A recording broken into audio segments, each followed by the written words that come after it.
season 2. Oh yeah, thank you very much. And that echo effect was by design for the show. We're doing kind of a Beatles Strawberry Fields Forever kind of thing. You think it's a regular, engageable, approachable? Yeah. It's actually experimental. You guys sign the box and boom, boom, boom, boom. We're actually we're gonna fix that in post. Oh yeah, well, yeah, exactly. Can't miss the acting though, but okay. Let's talk about where last season finished off. I love where we ended up. Are you still live? No, I turned it off out of respect to Ricky, so unfair. I'm a guy in my mid-40s trying to do a Facebook Live. It was pathetic. Okay.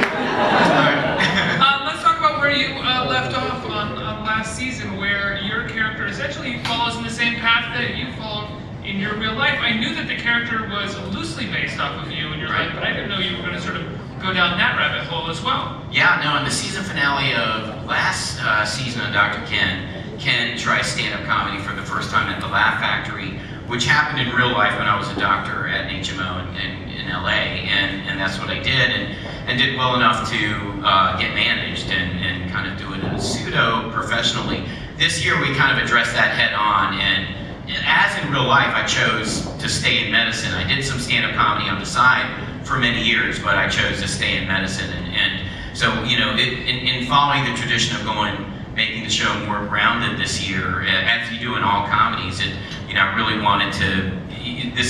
Doing comedy is part of a real character trait for Ken, but he also values family and his medical job more important than the stand-up comedy. It was a mix of things that happened to me in real life for me to do this full time, and it was really doing the movie Knocked Up that really led for me to quit my day job. It wasn't stand-up. Really. In the episode, it's an old college friend who's doing pretty well in comedy, played by the great Jeff Ross, who's on a motorcycle outside apparently. Excuse me.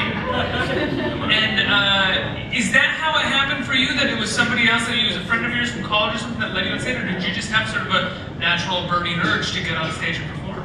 You know, it's funny, it's loosely based, I wouldn't say on a college friend, but when I was at Duke, I went there for undergrad, we ended up booking Henry Cho, who's this great Korean comedian, and I was part of this Asian Student Association group, and I was one of the people on that committee that had booked him to do stand-up comedy. He's one of the funniest guys in the world, and watching him actually inspired me to do stand-up. So we kind of fictionalized some of those events, like in the finale, but no, I had a lot of influences. Was it much later in your life that you tried it for the first time in the same way that your character does in the show? Or had you been, even while you were sort of in medical school and a young doctor, kind of doing stand-up a little bit on the side? Right. What happened was, in real life, about a couple of months later, I tried it. I tried it like at a bar, not at a comedy club, but I was in North Carolina at a bar, and I was just about to go to med school at University of North Carolina, and did like at a bar in Raleigh. So it was but I had not done an LA stage until maybe, I don't know, like when I first moved out to LA, about 16, 17 years ago. So yeah, so I'd really just done a lot of local clubs, or basically bars that had turned into